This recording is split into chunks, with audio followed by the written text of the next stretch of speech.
The world needed Christian and Michelle to be here to influence the world for good. God doesn't need them up in heaven. Yeah, man. Wow, you lose people like that. It's like, okay, my life's different for forever. There's just so many simple things that you could do, let alone the roads that we ride on or what they're doing. You know? What you're allowing on the roads that we want to force bikers to ride on. Gabriel, Christian's brother.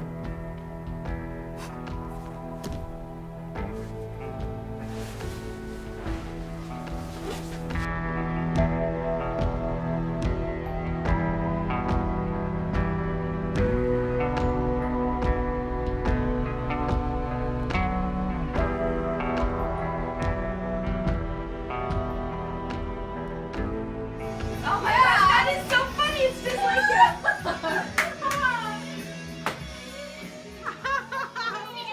Michelle and I used to text the lyrics of 80s songs back and forth. Like, I'd text her, have you heard about the lonesome loser? And she'd text me back, he's a loser, but he still keeps trying. And so we'd kind of joke around like that. Michelle was always like the big sister, right? So I looked up to her. I mean, I wore her hand-me-downs. I wore my hair like her. I mean, everything. I wanted to be just like Michelle. We're stuck in our ways. We've got kids. We're growing up through the ranks, right? And here pops in Christian Deaton like he's on a white horse. And Josh and Stephanie Ring,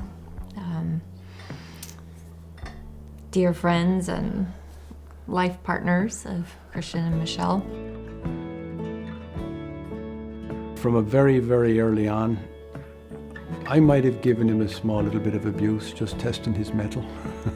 My name is Kieran Ronan, and I'd moved to the US a couple of years earlier, having been involved in setting up a cycling club back in Amsterdam in 2006, and we called ourselves the Windjammers. They didn't have kids, but they gave us the best advice on parenting. They really kept us grounded, not getting, carried away with things or getting overly emotional about things.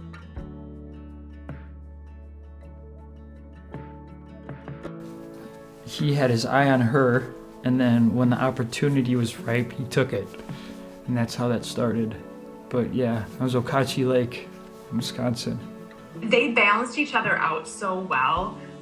There were times where Michelle would bring Christian up, whether it be career-wise or motivation or his physical biking. And then there were times where Christian was the strong one and he would just help Michelle and guide her. they used to joke between each other, and Michelle would always call him Sergeant Deaton, because the minute they woke up, it's like, all right, 8 o'clock, coffee time, 9 o'clock, we're doing walks, 10 o'clock, we're on the boat, 11 o'clock, and da-da-da-da-da-da.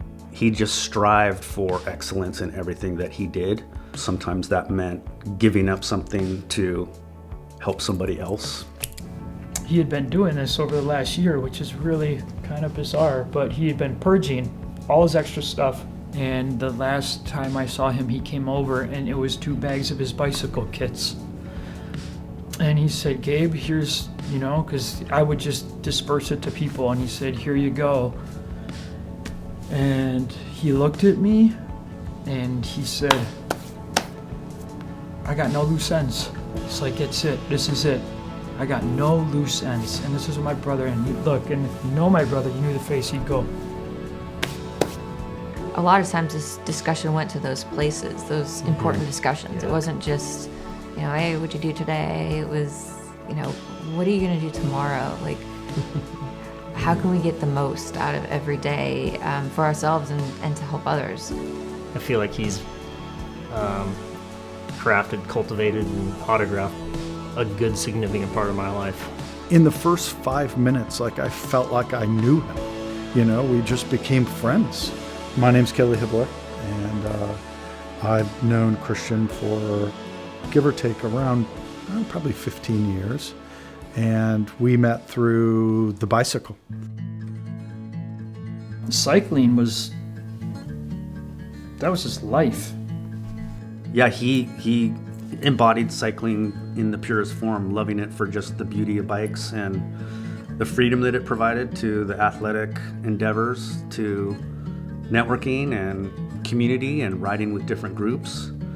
I often spoke about him being very annoying because he always wanted to do more before we started and always wanted to put more on at the end when we'd finished. He was quite the athlete. You know, Hibbs would get him up for the year they weren't at the job that they had left, and they were riding, I think, 10, 12, 13,000 miles they did that year, and just clockwork. We rode 20 hours a week together. Christian on Strava had 120,000 kilometers. For many years on Strava, at the end of the year, you got your year recounted to a degree, and it would always give you who was your biggest training partner, longest time spent with somebody, and for at least 3 or 4 years it was Christian as mine. He was obviously an elevator rider, and so at least when our group would go, and we're less experienced than his Windjammer Club, you know, he would ride in the back, and he rode in the back to protect the group. He was that guy. When I rode with them, he said, "You just watch me, Gabe. I'm looking for traffic. You don't look, I look, you follow me." And that's why I like riding with him. You knew if I just follow this guy, I'm fine. It was something that he was passionate about, and it was something that she did. I think she enjoyed it, but I think really what she enjoyed was being with him doing it. And she would cycle with her friends too, but they really, especially the last quite a few years, just enjoyed being together cycling. And it got to the point where they took trips to ride. Their license plate on their travel trailer was Lesgo, Lessgo. And that could truly be summarize their whole existence because they just wanted to go do things and see things. In some ways it meant less go. So he would say yes to everything and get there, but then when you get there, it would mean sitting down, calming yourself, and connecting with the people that you're with. Let's go. Let's go. Yeah.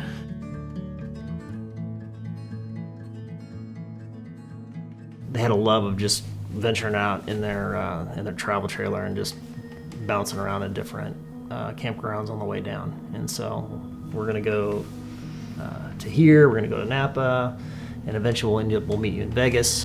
They're just big concert people, and so he saw this idea come in where they're opening the Sphere in Vegas, and they got U2 headlining. He's like, we have to do this, and so that was going to be the crescendo of that Napa trip, and so that was cut short. I got a phone call at 2:30, and it was Napa, and they. Gotta get this out.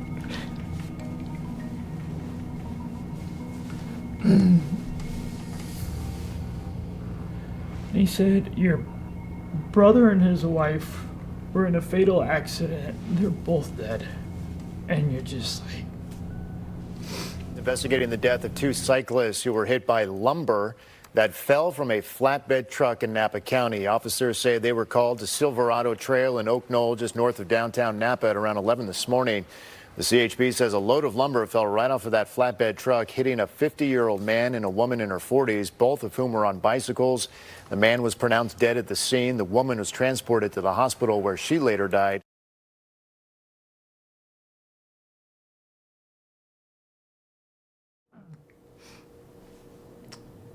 We eventually found out something was hanging off of the side of the truck, going estimated 50 miles an hour. I think it was 6 by 12 by either 12 or 16 feet, and that was it. It was one beam. And so they both, Michelle then Christian, right in the back of the head.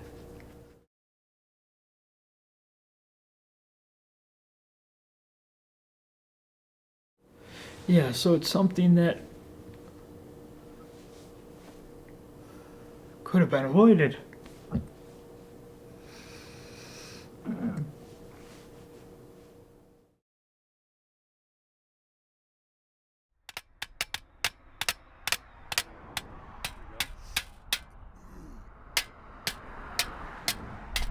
know, Christian and Michelle were probably doing 15 to 18 miles per hour.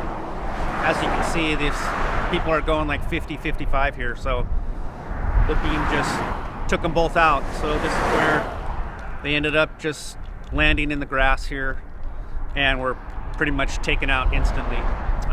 People that were arrived on the scene quickly, no pulse, real quick, and yeah, they were done. So we miss them.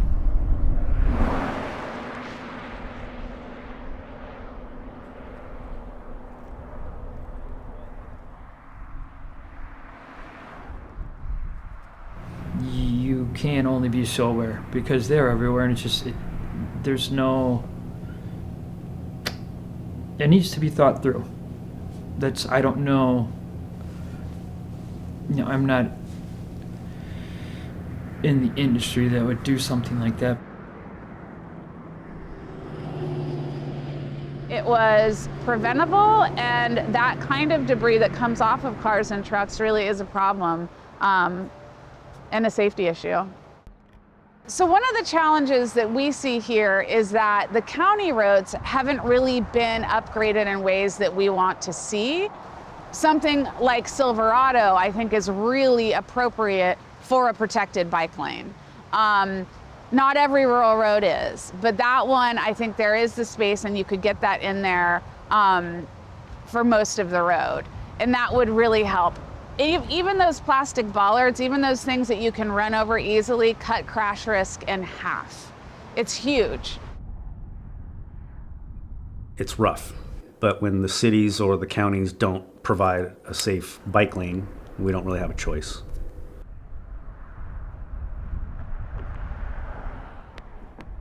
The US, I mean, you just look what's available here to just could transform the world of cycling.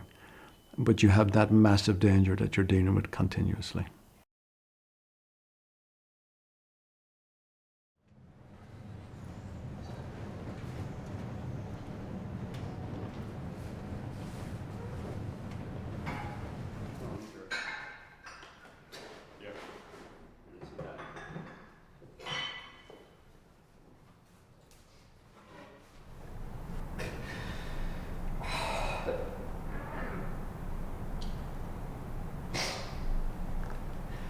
It's just like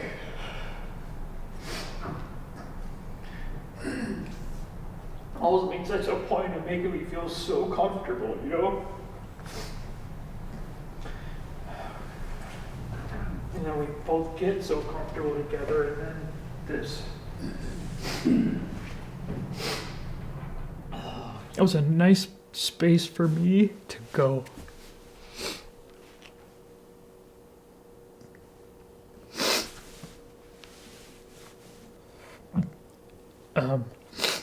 So knowing that that's gone is like it's gonna be a weird closure. Like after the third, we'll never go back in there again ever. God, is that hard though? There's so many good things happen in there.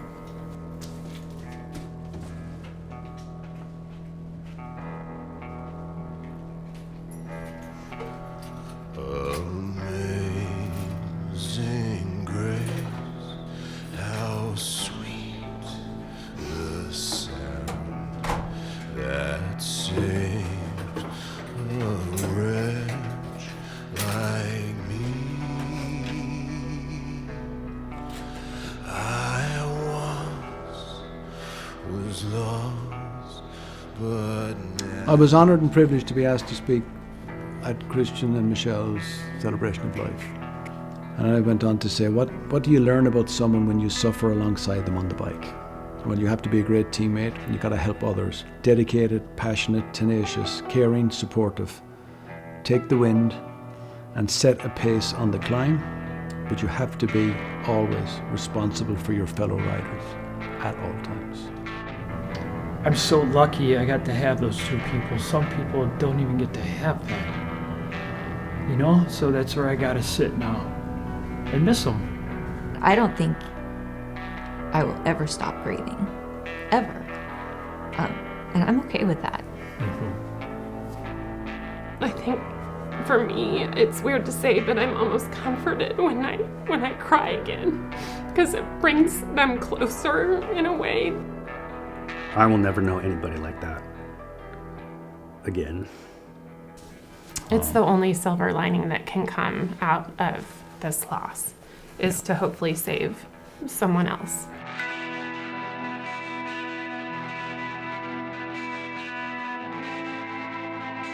The